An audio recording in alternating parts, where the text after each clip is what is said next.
2026년 1월 3일 새벽 2시 베네수엘라 수도 카라카스의 하늘이 뒤덮였습니다. 단오시간 미국 최정예 델타포스가 투입된 이 작전으로 한 나라의 대통령이 수평 상태로 미국행 비행기에 실렸습니다. 트럼프의 명령 한마디에 무너진 독재자. 그런데 이 소식에 가장 먼저 반응한 건 지구 반대편의 북한이었습니다.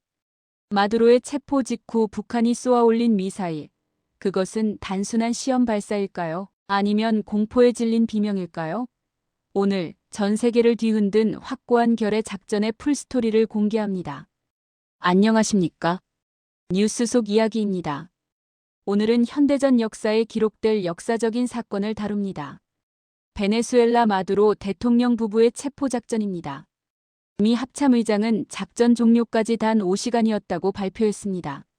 델타포스의 전술, CIA의 정보력, 그리고 이 모든 것이 북한 김정은에게 주는 메시지까지 1시간 동안 심층 분석해드립니다. 이번 작전명은 확고한 결의펌 리잘브. 주역은 미 육군 최정예 델타포스였습니다. 델타포스는 과거 파나마의 노리에가 이라크의 사담 후세인을 잡아냈던 부대죠. 마두로는 최후의 순간 강철문이 달린 안전가옥으로 도망쳤습니다.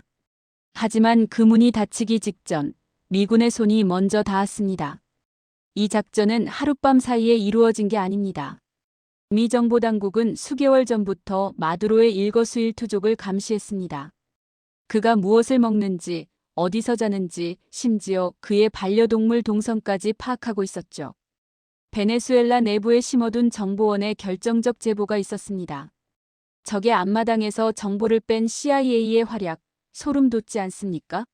트럼프 정부의 메시지는 명확합니다. 우리는 더 이상 세계 경찰은 안 하겠다. 하지만 서반구 아메리카 대륙만큼은 확실히 통제하겠다. 이번 작전에는 항공모함 제럴드 포드호와 1만 5천 명의 병력이 동원됐습니다. 1962년 쿠바 미사일 위기 이후 최대 규모의 압박이었습니다. 마두로가 체포되자마자 북한이 동해상으로 미사일을 쐈습니다. 전문가들은 분석합니다. 마두로의 최후를 본 김정은이 극심한 위협을 느꼈을 것이라고 말이죠. 북한은 우리는 핵을 가진 강대국이다. 참수. 작전 같은 건 꿈도 꾸지 말라는 무력 시위를 벌이고 있는 겁니다. 이제 마두로는 마약 밀매 및 테러 공모 혐의로 미국의 법정에 서게 됩니다.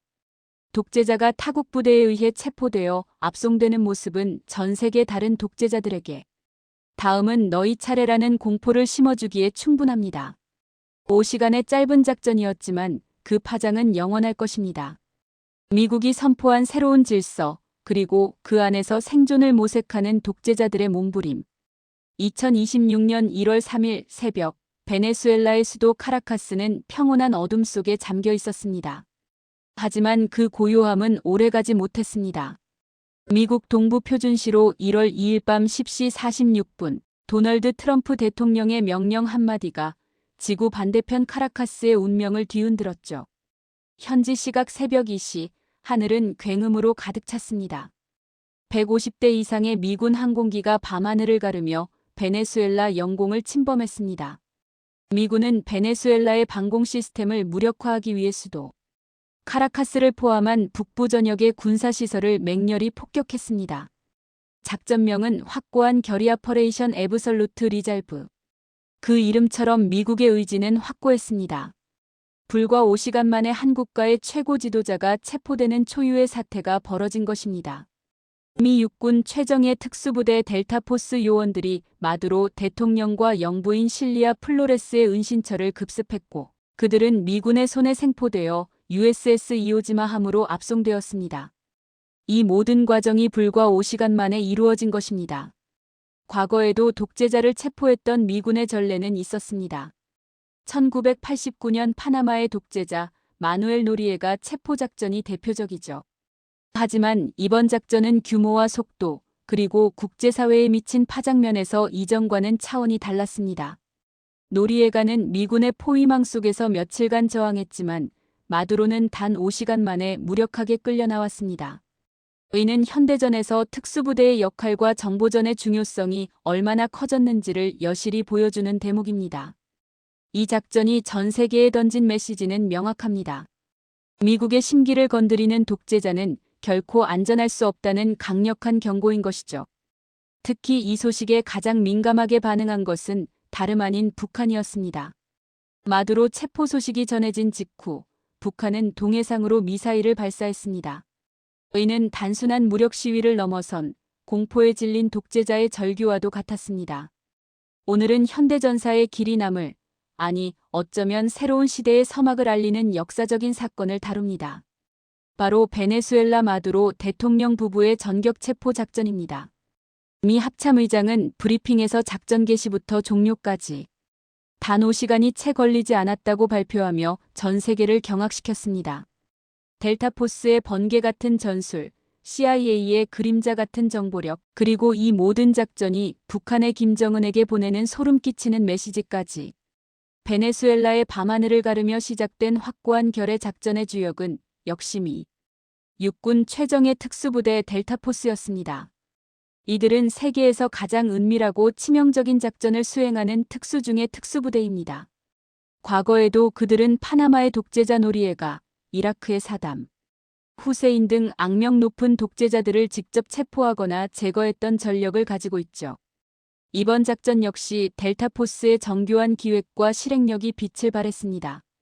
마두로 대통령은 자신의 안전을 위해 수도 카라카스 외곽에 최고급 방호시설을 갖춘 은신처를 마련해 두었습니다. 두꺼운 강철문과 삼엄한 경비 시스템으로 무장한 이른바 안전가옥이었죠. 하지만 델타포스에게는 이러한 물리적인 장벽조차 무의미했습니다. 작전 개시와 동시에 미군 공수부대와 헬기들이 카라카스 상공을 장악하고 동시에 델타포스 요원들이 마두로의 은신처를 향해 쏜살같이 침투했습니다. 마두로는 아마도 마지막 순간까지 자신은 안전하다고 믿었을 것입니다.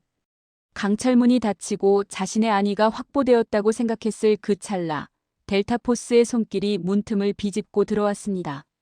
마치 유령처럼 나타난 이들은 마두로의 경호원들을 순식간에 제압하고 자고 있던 마두로와 영부인 실리아 플로레스를 침대에서 끌어냈습니다.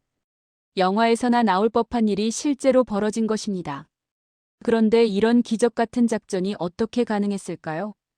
바로 수개월에 걸친 미 정보 당국의 치밀한 감시와 정보 수집 덕분이었습니다.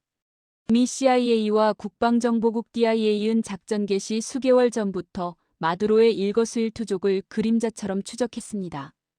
그가 어떤 음식을 선호하는지, 매일 밤 몇 시에 잠자리에 드는지, 심지어 그의 반려동물들이 어느 동선으로 움직이는지까지 모든 세세한 정보가 실시간으로 수집되고 분석되었습니다.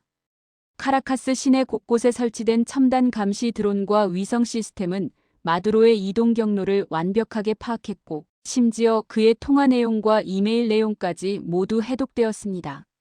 이 모든 정보가 축적되어 마두로의 생활 패턴을 분석하고 그의 약점을 찾아내는 데 활용되었죠. 하지만 이러한 첨단 장비만으로는 부족했습니다. 결정적인 한 방은 바로 베네수엘라 내부에 심어둔 정보원의 제보였습니다. 이 정보원은 마두로의 최측근으로 위장하여 은신처의 내부 구조, 경비병들의 교대 시간, 그리고 심지어 마두로의 도피 계획까지 모든 기밀을 CIA에 넘겼습니다. 적의 심장부에서 가장 중요한 정보를 빼내는 CIA의 활약은 그야말로 소름 돋는 수준입니다. 이처럼 치밀한 정보전이 뒷받침되었기에 델타포스는 단 5시간 만에 작전을 성공시킬 수 있었던 것입니다. 이번 작전의 또 다른 핵심은 바로 트럼프 대통령의 새로운 외교 및 군사 전략입니다. 트럼프 정부는 집권 내내 우리는 더 이상 세계 경찰은 안 하겠다는 메시지를 천명해왔습니다. 하지만 이 말의 이면에는 세계 경찰은 안 하지만 내 앞마당은 내가 직접 그리고 확실하게 지키겠다는 강력한 의지가 담겨 있었습니다. 여기서 앞마당이란 바로 아메리카 대륙, 특히 중남미를 의미합니다.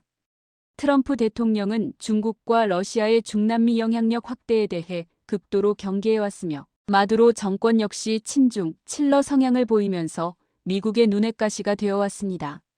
이번 마두로 체포작전은 이러한 트럼프의 신멀로 독트린의 본격적인 발동이라고 볼 수 있습니다. 미국은 마두로 정권이 미국 내 대규모 마약 판매를 기획하고 방조했다는 명분을 내세웠지만 실제로는 베네수엘라의 풍부한 석유 자원과 미국의 영향력 회복이라는 전략적 목표가 더 크게 작용했다는 분석이 지배적입니다. 이번 작전에는 미 해군 핵항공모함 제럴드 포드호와 그 함대에 속한 1만 5천 명의 병력이 동원되었습니다. 이는 1962년 쿠바 미사일 위기 이후 미국이 중남미 지역에 투입한 최대 규모의 군사 압박이었습니다. 단순히 베네수엘라를 넘어 미국의 영향력에 도전하려는 모든 국가들에게 보내는 강력한 경고였던 셈입니다. 이러한 미국의 확고한 의지는 전 세계 독재자들에게 극심한 공포를 안겨주었습니다. 그 중에서도 가장 민감하게 반응한 것은 바로 북한이었습니다. 마두로 체포 소식이 전해진 직후 북한은 동해상으로 탄도미사일을 발사했습니다. 이는 우연의 일치가 아닙니다. 북한의 김정은 위원장은 마두로의 최후를 보며 자신이 느끼는 극심한 위협을 즉각적인 무력 시위로 표출한 것입니다. 전문가들은 이구동성으로 마두로의 운명이 김정은에게는 곧 자신의 미래일 수 있다는 공포감이 작용했을 것이라고 분석합니다. 북한은 오랫동안 핵무기 개발을 통해 미국의 군사적 압박으로부터 자신을 방어하려 해왔습니다. 그들은 자신들이 핵을 가진 강대국이므로 미국이 감히 북한에 대해 참수, 작전 같은 것을 시도하지 못할 것이라는 환상에 빠져 있었습니다. 하지만 마두로 체포작전은 이러한 북한의 환상을 산산조각냈습니다. 핵을 가지고 있지 않은 베네수엘라의 독재자가 너무나도 쉽게 무너지는 모습을 보며 북한은 핵이 있더라도 미국의 마음만 먹으면 독재자는 언제든 제거될 수 있다는 냉혹한 현실을 깨달았을 것입니다. 북한의 미사일 발사는 우리는 베네수엘라와 다르다. 우리는 핵을 가지고 있으니 감히 넘볼 생각도 하지 마라는 절박한 무력 시위인 동시에 우리가 얼마나 위협을 느끼고 있는지 알아달라는 비명에 가까웠습니다.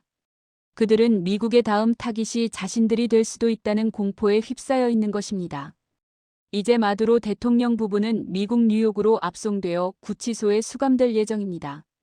그는 마약 밀매 및 테러 공모 등 혐의로 미국의 법정에 서게 될 것입니다.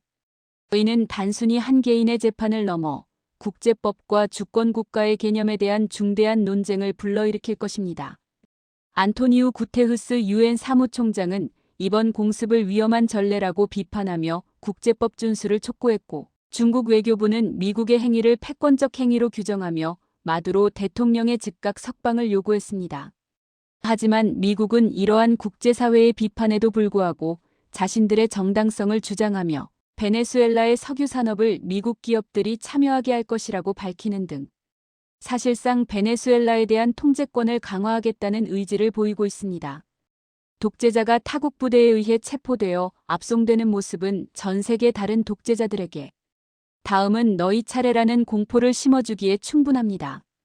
특히 장기 집권과 인권 탄압으로 비판받아온 국가의 지도자들은 이번 사태를 통해 자신들의 안위가 결코 보장되지 않는다는 것을 뼈저리게 느꼈을 것입니다. 이번 작전은 국제 질서의 새로운 변화를 예고하는 중대한 전환점이 될 것입니다. 5시간의 짧은 작전이었지만 그 파장은 국제사회에 영원히 남아 새로운 역사를 써내려갈 것입니다. 미국이 선포한 새로운 질서 속에서 자신들의 생존을 모색하려는 독재자들의 몸부림은 이제부터 시작될 것입니다. 오늘 뉴스 속 이야기는 여기서 마칩니다. 여러분은 이번 작전이 한반도 정세, 특히 북한에 어떤 영향을 줄 것이라 보십니까? 그리고 이러한 미국의 일방적인 군사행동이 과연 국제사회의 정의에 부합한다고 생각하십니까? 여러분의 고견을 댓글로 남겨주십시오. 오늘 영상이 유익하셨다면 구독과 좋아요, 그리고 알림 설정 꼭 부탁드립니다. 여러분의 작은 관심이 뉴스 속 이야기 채널에 큰 힘이 됩니다. 시청해주셔서 감사합니다.